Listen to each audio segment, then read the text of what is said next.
Energy was unlike anything this tournament had ever seen, and right in the middle of it all stood a young woman from Manila, seeded 17th, playing in her very first Cincinnati main draw, dismantling Elena Gabriela Ruse in straight sets like it was nothing.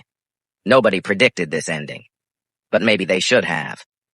To truly understand what happened inside that stadium, you have to go back a few weeks because Eala didn't arrive in Cincinnati by accident. She arrived as a champion, fresh off capturing her first ever WTA title in Washington, where she defeated world number 3 Jessica Pegula in the final. Eala had extended her winning streak to 7 consecutive matches. She then pushed deep into the Toronto draw, reaching the round of 16 before a tough loss to Belinda Bencic finally ended the run. After months of grinding through the North American swing, she finally allowed herself to exhale. "I definitely will take maybe 2 days off," she said with a laugh after Toronto. "I need to get a haircut. I haven't gotten a haircut in a while. My nails are grown out. So, yeah, I'll do a couple things just to get my mind off tennis." That short reset was all she needed, because when she showed up in Ohio, she was ready, and Cincinnati was already waiting for her. The Filipino community across Ohio didn't just show up, they mobilized. While Cincinnati itself is home to roughly 1,000 to 2,000 Filipino Americans, the broader Ohio population climbs close to 17,000. Fans traveled hours to fill those stands. Practice courts were ringed with people waving Philippine flags before Eala had even struck her first competitive ball. The stadium buzzed with an energy that felt less like a sports venue and more like a homecoming.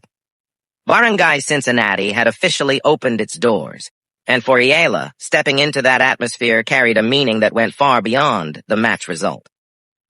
"It's an amazing experience," she said. "It's nice to see that the Filipino community is really showing up and enjoying tennis."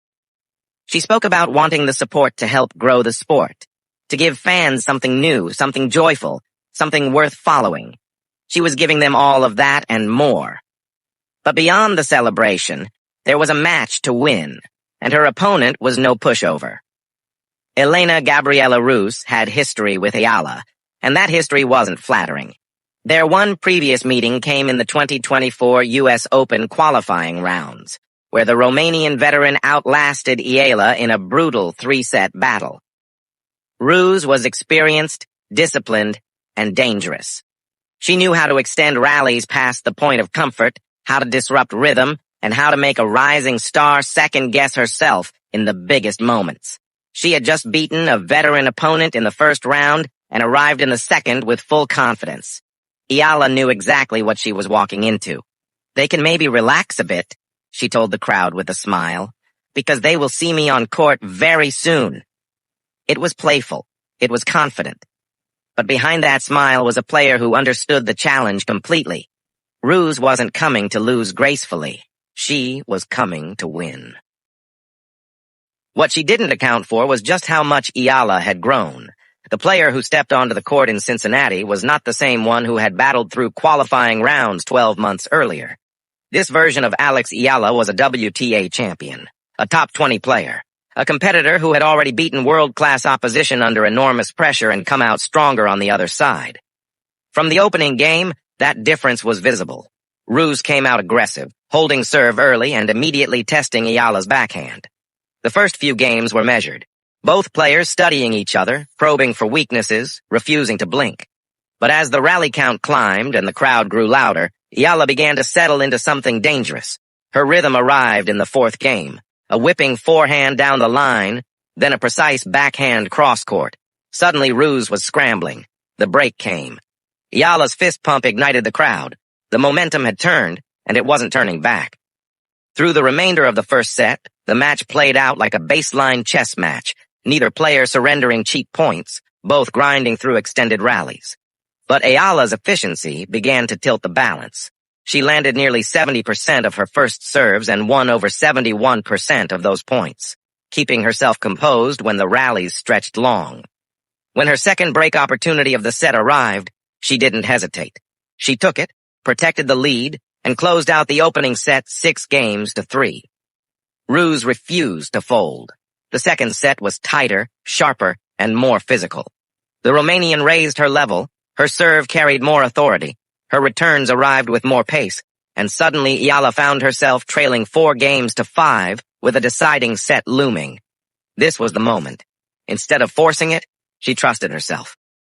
She leaned on depth, patience, smart positioning, and relentless movement. Even when her first serve wasn't landing cleanly, she won a remarkable 76% of her second serve points, neutralizing everything Ruse was throwing at her and refusing to hand over a single easy opening. She held serve. The tiebreak arrived. With the crowd on their feet, Eala walked to the baseline and took a breath. Then she took control. Her clarity in that tiebreak was startling. She attacked Ruse's second serve immediately, dictated the rally from the very first shot, and surged to a 7-2 finish before the Romanian could find an answer. Final score, 6-3, 7-6, tiebreak 2. 1 hour and 48 minutes. Clean, controlled, dominant. She had done it. And what came next was even louder than the match itself. As Eala left the court, the Lindner Family Tennis Center erupted in a way that felt deeply familiar, because it was the same roar that had filled Sobeys Stadium in Toronto and the William H.G. Fitzgerald Tennis Center in Washington. That sound had become the signature of her summer. Everywhere she played, a community showed up. Everywhere she went, strangers became family. Philippine flags hung from every railing. Fans wore custom Eala jerseys. Children clutched handmade signs reading "Fight, Believe, Represent." Chants of "Let's go Alex" bounced through the stands long after the final point had been played. The tennis world was paying attention. Coco Gauff, world number 4 and reigning U.S. Open champion, spoke directly about what Eala was doing to the sport. "I like that Alex brings a whole new demographic to the WTA Tour," Gauff said. "I think what she's doing for tennis is great. She's a great role model for people to look up to." Jessica Pegula, the world number 3 who fell to Eala in the Washington final, had a message of her own for the Filipino fans packing venues across North America. "You guys are helping grow tennis around the world," she said. "Being a female athlete in tennis, we love to see that growth, and in Cincinnati, that growth was impossible to miss." Fans didn't leave after the final point. The flags didn't come down. The stadium remained